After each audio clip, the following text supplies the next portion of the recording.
Welcome to the Private Equity Experience Podcast, your backstage pass to the strategies, stories, and secrets that drive value in the PE universe. No filters, no fluff, just straight talk and expert insights to help you navigate the private equity world with confidence. And now your hosts, Ed Barton, Rory Liebhardt, and Emily Sander. All right, we are back with the Private Equity Experience Podcast. Woohoo. in this new year, 2025. Ed, Rory, how's it going? Busy. Feels just like 2024 so far, but but I guess that's good. 2024 was a good year, I'd say, overall. So It was a good year. Yeah. We wrote a book and we started this podcast. Can you believe so it was a that? great I mean, that blows my mind. It all came together very nicely. Yeah. Proud of that, actually. For sure. All right, so we're going to break down one of our trending topics today. There was a story that hit the news wires. I'm going to try to tee this thing up as best I can. So, context: Delaware has long been the go-to state for incorporating businesses for a variety of reasons, which we'll outline. There was a recent court case with Elon Musk, and I think it was a massive compensation package that was denied in some ways. And this is now putting into question, is Delaware the go-to state? In particular, the VC and PE firms and lawyers who would recommend kind of where it would have a tax footprint. So that's kind of my rough grab at Yeah. what this article was outlining. But maybe we can just start with why was Delaware the go-to state? Well, first, let's just note the old life adage that the squeaky wheel gets the grease. And, the article you talked about was all about Elon Musk's $55.8 billion comp package that got denied. And I think that was the saber rattling that, sent this. Did you say billion or million? Billion. B. Yeah. Holy Pocket cow. change But it was for stock. these guys. It was stock compensation. Yeah. Yeah. So again, the stock had to Oh. perform for it to actually be worth what it was worth. Right. But Okay, that, so even whenever for that Elon guy's Musk, in the that's news, significant. that gets all the media outlets and that becomes Oh the yeah. source of all this, call it intellectual discourse on the matter that's really been, it's been a discussion point for many, many years. Why Delaware? What is it about Delaware that makes it, so business friendly? So Elon Musk has brought us to this place. Thank you, Elon.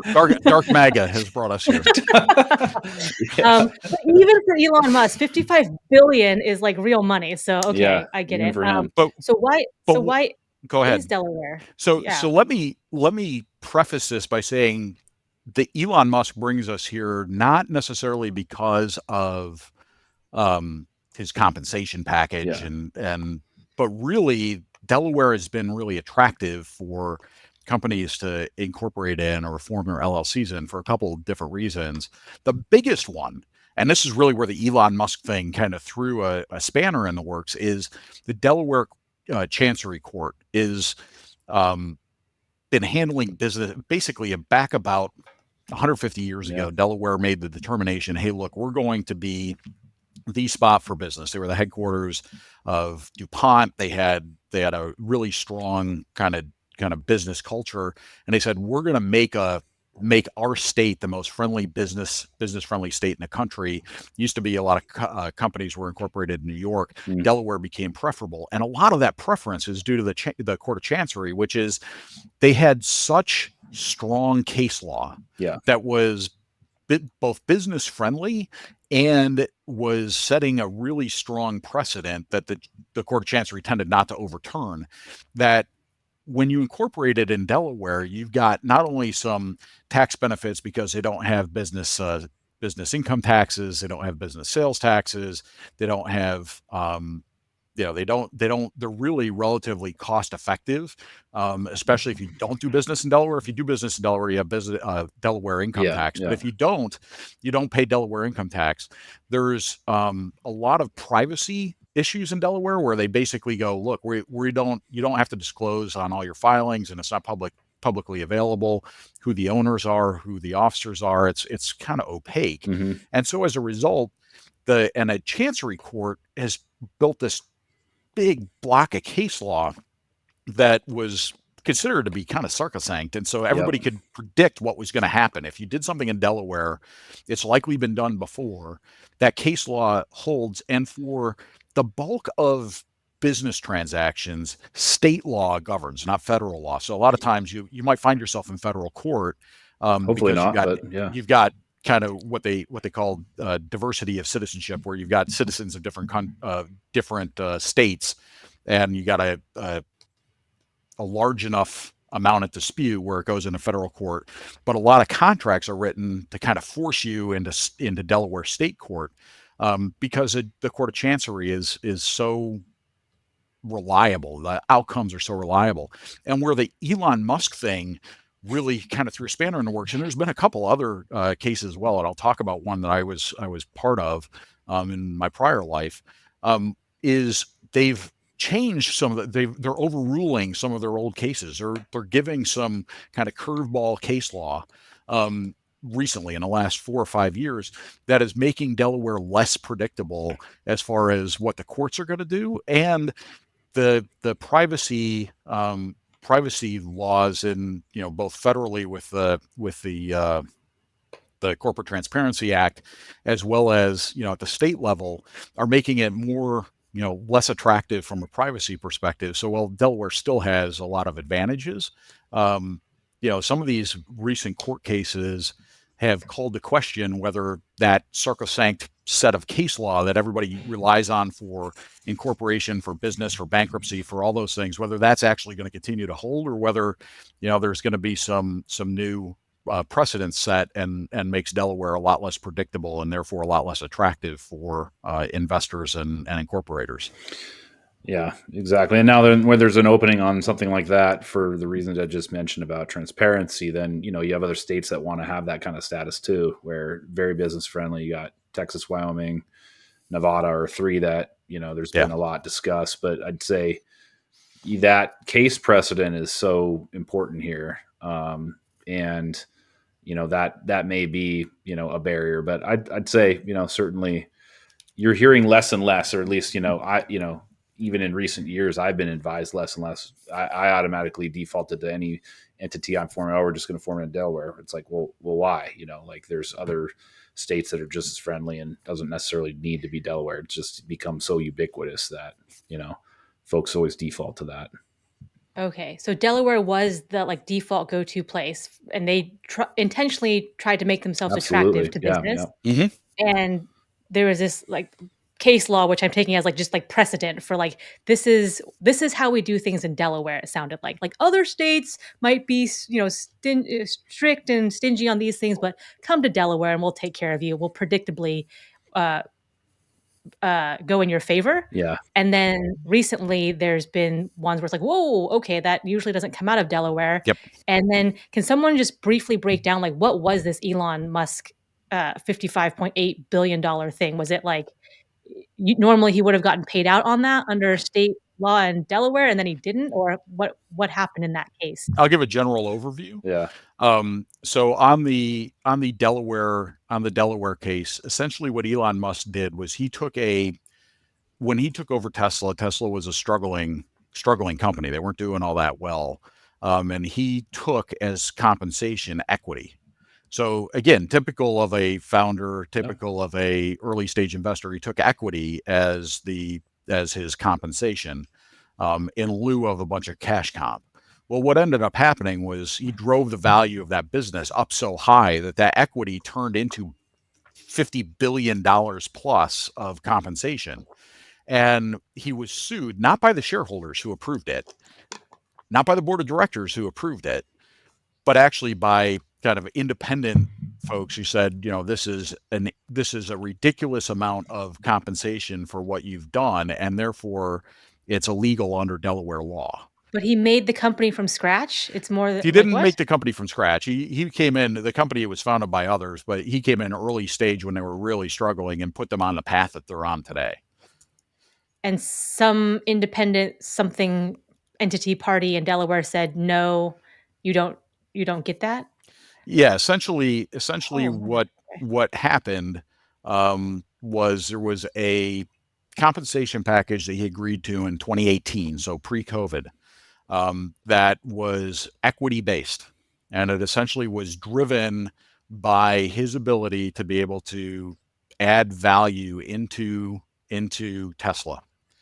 And as a result of that, as a result of the performance of Tesla since 2018, the value of that turned into over $56 billion, the equity value. And what ended up happening was the court said that was an egregious amount of compensation for you to receive based upon the structure of the deal, and therefore you were overcompensated. It was unfair, and we should get that back. Okay, I have lots of questions about how they came to that, but for this, okay, that decision was made. So does he. Yeah. Okay. So, and then Rory, you mentioned like, since this has happened, some other states are popping up on the radar, being like, "Hey, like, what about Texas or Nevada or Wyoming?" I think it was. These are now coming on people's radar. Are like, why are those in the running, and like, are those viable places for people to look at? A few reasons that are generally kind of the reasons cited by business friendly environments for many reasons. A low regulatory environment. No corporate income tax. That's probably the biggest one. When you see about where corporations domicile, that's the big one. Another one that's not talked about too much, but probably talked about more in the last, let's say, since 2008 than before that, is director and board member liability protections against those things.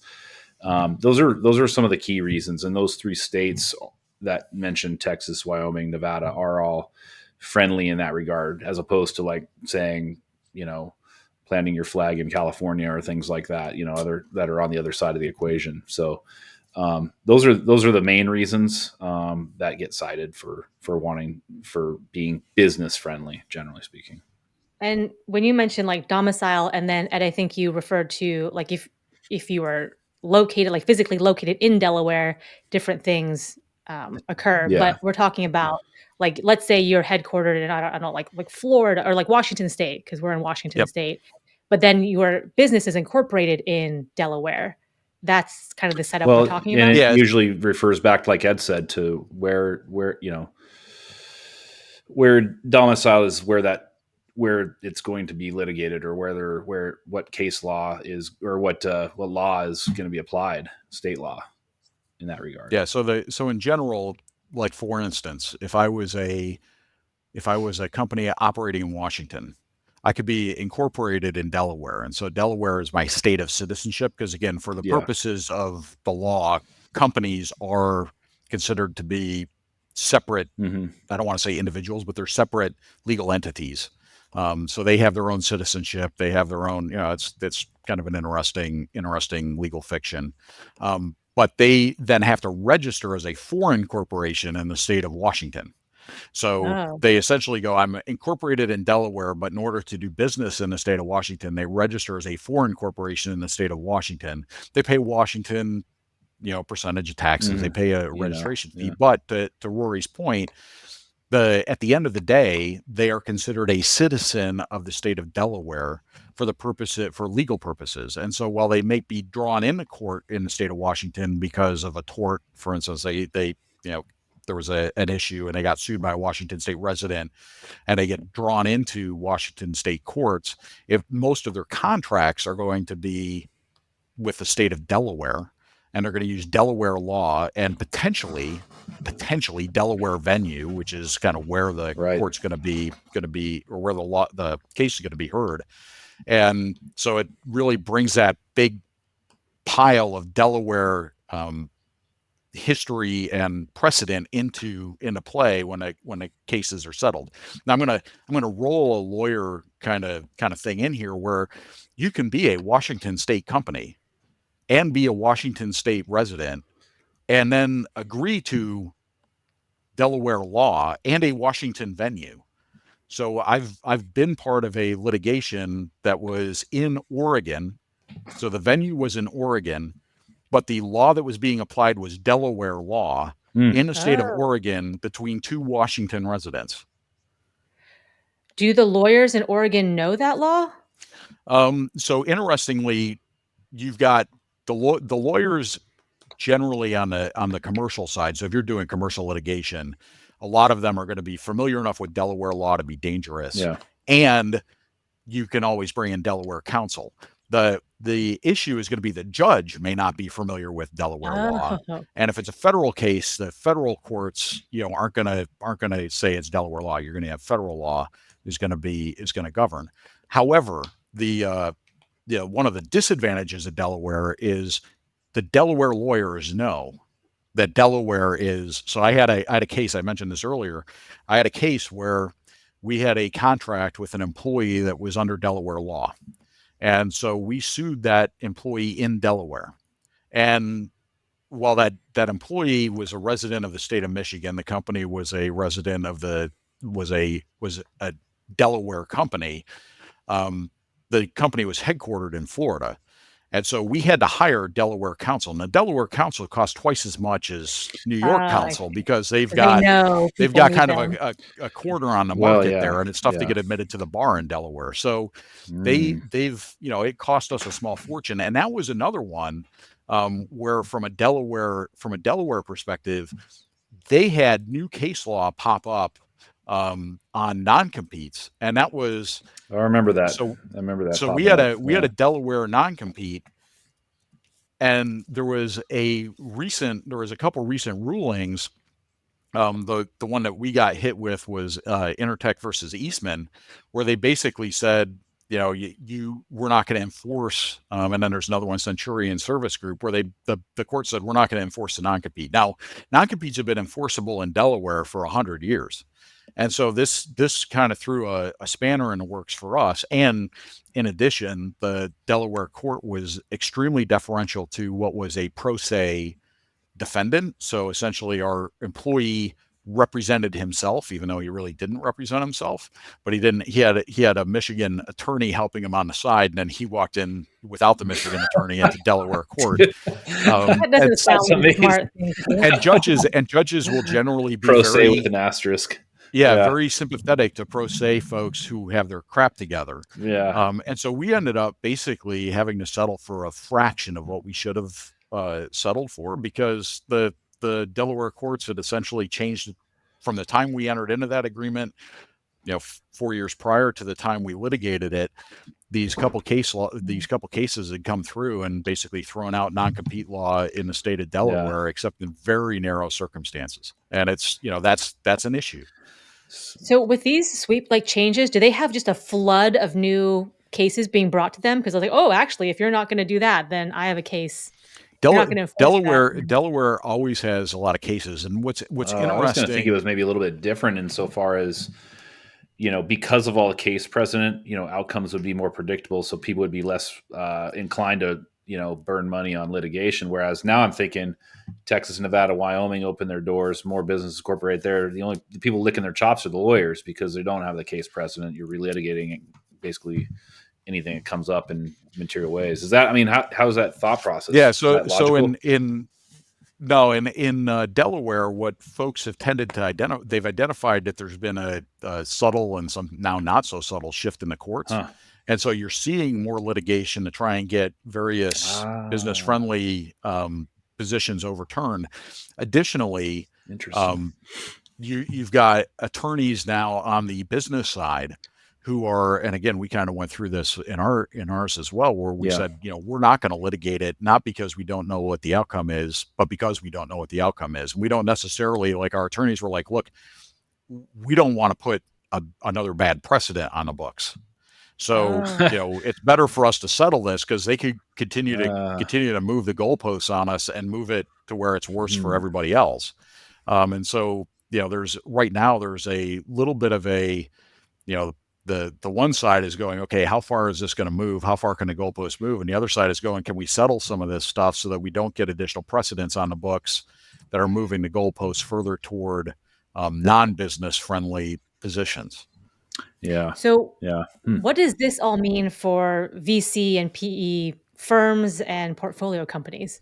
As a practical matter, I think they're going to continue in the short run. I think they're going to continue to use Delaware as a incorporation location of choice, because for all the reasons we identified. I do think what I'm seeing in dealing with some of the folks is Nevada has become kind of a number two choice, particularly here on the West Coast as a incorporation location. I have had a couple of my clients where I've recommended that they actually make their LLCs in Wyoming. Wyoming's my favorite by a long shot, but Nevada I think has become far more favorable for a number of reasons, including not only their corporation law but their trust law is very favorable as well. So for folks who are founders or where they're intending to hold for estate planning purposes, intending to hold some of the stock or interest in their business in a trust, Delaware or Nevada allows for, even on an irrevocable trust, changes to be made by the grantor, which is a whole different set of case law that we could talk about with like the Fox News Rupert Murdoch and trying to restructure his trust and whether Nevada allowed him to restructure his trust or not. But that's Nevada's kind of an up and comer. Yeah. The issue is none of these states, Wyoming, Nevada, and to a lesser extent Texas, have the body of case law that makes it as predictable. So when you're going in the state court in Sheridan, Wyoming, you're probably getting a little bit different level of engagement than you would when you're going into Chancery Court in Wilmington. Why is Wyoming your favorite? From my seat, you've got stronger privacy laws in Wyoming. Their trust laws are solid. You've got no state income tax, federal or no state income tax for individuals, no state income tax for business. It's a low cost of LLC formation or incorporation. They've got and for those of us here on the West Coast, it's relatively close. Yeah. So it's not, if you do have to show up in court, you're not flying cross country. The downside to Wyoming is you don't have a very strong, I shouldn't say that, you don't have a large bar. So, from an attorney perspective or a CPA perspective, there's not a ton of Wyoming attorneys and CPAs, just because the state's so small from a population perspective. So you don't have the same level of support yet that you would get out of a Delaware, which draws on Pennsylvania and Maryland and DC as well. Yeah.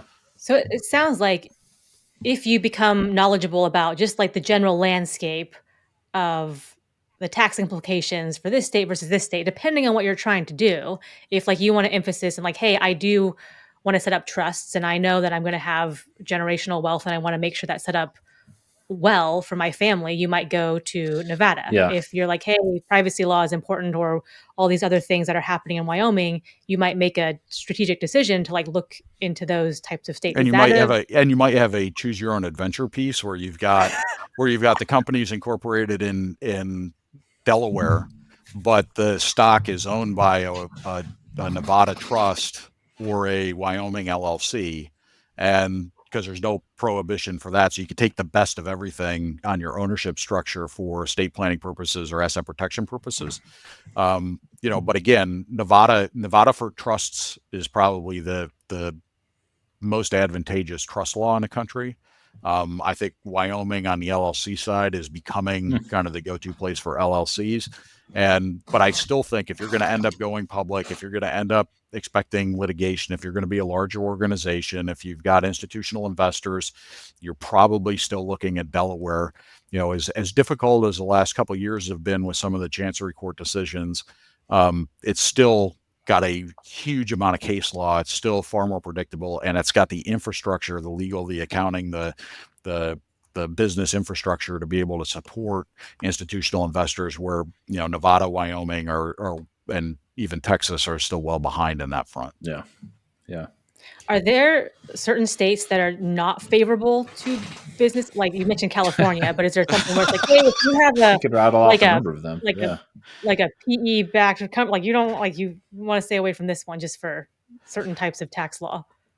I mean, I would generally say, if you are a local company doing local business and are located and doing business and predominantly in that state, there's probably a little disadvantage to incorporating in that state, because you have to file as a foreign corporation anyway. If you're incorporated in Delaware, you're still going to be subject to the taxes there, et cetera. If you're a multinational or multi-state, then yes, there are ones where I would be like, I as an accountant or an attorney, I would advise you might not be a good choice. California kind of being at the top of the list, Illinois, New York, Massachusetts, those are going to be kind of at the top of the list of, think again whether that's actually your best choice. And then, there's on the flip side, if you're predominantly doing business in those states and you're subjected to those laws and those taxes anyway, to be incorporated in that state actually will potentially reduce your costs, because you won't have additional filing fees for being incorporated there. And if you're hauled into court, you're not going to have to hire Delaware counsel to go represent you and fly down to Wilmington to go into Chancery Court, where you can go down the street and be in court in the state in your own local backseat or backdoor venue. Probably depends a lot on the type of business too. Now we're going beyond just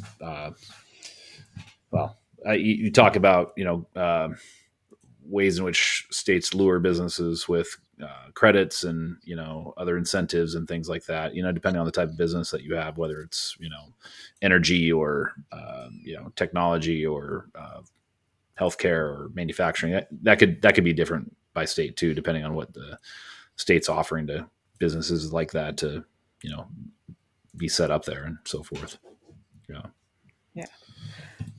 So what does this mean for future outlook, for like what should people be paying attention to? We're kind of at this this seems to be changing. Delaware had a strong precedent for 100 years in these areas, and now it might be changing. What should people be looking out for, and what do you think the future outlook is? Is this like a watershed moment where now these other states are going to build themselves up to be the next Delaware or whatever? Yeah. I don't know that I'd call this watershed per se. I think this is something that's been discussed more, but I think, there had been certain headlines that have brought this to the fore a little bit more. But I think as far as just what to watch out for I think it's as much about minimizing risk as maximizing opportunities. Is some of these states step up to the plate to offer more incentives to, make it more friendly to companies to get set up, things like that. That could be more of an opportunity. And, you're talking about a business that is growing large in scale, even small margins on big numbers make a big difference for businesses in cost and risk management and things like that. So I think this is just one where, it's interesting to kind of keep apprised, but it's also, if you're running a business, if you're a founder, if you're someone that's looking to think about restructuring your company in certain ways, this is definitely something to be connected with your counsel on. They're the ones that are, apprised more than anything. As you've seen, even on this call, Ed knows what's up. I'm learning a lot from Ed here right on this call, so attorneys stay on top of this stuff necessarily, for sure. Yeah, I would say, I would agree with Rory, not watershed, but the landscape is changing a little bit. Yeah. And for larger organizations, institutional investors, I don't think you're going to see a dramatic shift. I think there's still a comfort level with Delaware, that unless the Court of Chancery gets kind of out of control, I think it's going to be fine. For individual founders, the thought process, a lot of them incorporate or build their LLC in Delaware because they're looking for, well, someday I'm going to get institutional money and what have you. As we've talked about in a couple other pods, they're likely to put a blocker C in. They're likely to put some other structuring in place when they buy. So instead, look at, how do I optimize for today? How do I optimize for my business? Get local counsel involved, so your normal business counsel in your state, and go, what's the advantages and disadvantages. I'll give an example. An LLC, single member LLC in Florida, has no asset protection value. Single member LLC in Washington does. So if you're a Florida person and you're the only owner of an LLC, you've got a problem. So you need to know things like that, and your local attorney is going to know those things and help you structure. Yeah. But on balance, it's more important to have a good, strong business. And these are the elements around the edges that will, kind of make it better or worse. But your local attorney, you don't need to go to, Kirkland and Ellis for this. Your local attorney, your local business attorney is going to be able to navigate these waters for you until you move to the point where you're going to be going through a transaction, and then you're likely to get some restructuring anyway. Yeah. One bellwether you might look for is if you start seeing the likes of Chase Bank or other of our largest, most conservative institutions start pulling tent stakes and going somewhere else, it might be time to really look into whether Delaware remains a place to be incorporated. So, yeah. That's a good call. Yeah. So it sounds like at the end of the day, the takeaways here are this is nice to know about. It's good to know about, but focus on the core of your business and making your business strong. Yeah. And then there's these kind of supplemental things that as you get towards certain phases of your company or certain transaction events, you want to pay more focused attention to. And then Ed, you mentioned local attorney a couple times. If someone's like, I don't know what that is or where to find one, is there like a certain place you go by state? Is there a certain name you call these types of lawyers? Just trying to help people out. It is one of those things where if you don't know a local attorney, talk to your accountant. If you don't have a local accountant, talk to your attorney. If you don't have either one of them, then you should be looking for, well, yeah, you could call me, but you should be looking for folks who are similarly situated, who you would trust, that can make recommendations, and then you interview them just like you'd interview an employee. Get somebody who you're comfortable with, but you need both. Friends, Rotary Club, like kind of your local Chamber of Commerce type of thing, or where it depends on where you're at in your growth cycle. Okay. But my normal approach is business folks will tend to know the names of the big law firms in town. And it doesn't matter what town it is or what state it is, you'll tend to know the names of the big law firms in town. And the good lawyers within those law firms. And so that information tends to be out there. And attorneys and accountants, they're ones where you can definitely overspend on attorneys and accountants, and we love to take your money and help you. But what I would say is you're generally going to be well served by somebody who you've interviewed. So I would interview some. I'd look, kind of look around. You're going to be looking for business attorneys, and you're going to be looking for attorneys ideally with some transactions experience. So a firm that's not just a Joe on the corner with a shingle and he does parking tickets and he does this, that, and the other thing. You want someone who's focused on business transactions and business litigation. And then on the accounting side, you want someone who's dealing with more than just, again, you don't want Chuck in a truck, kind of shows up, drives up to your place, gets out with his laptop, does the work and leaves without having the depth of experience, who's been through some of these transactions, either in-house or as a advisor. And, it's going to take some interviewing to find the right professional. Yeah.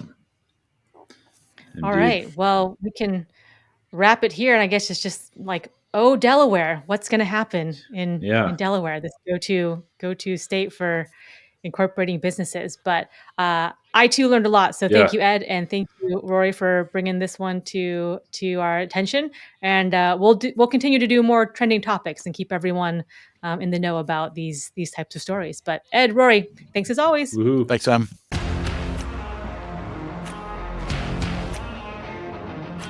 If you enjoyed today's episode, please like, share, and subscribe wherever you get your podcasts.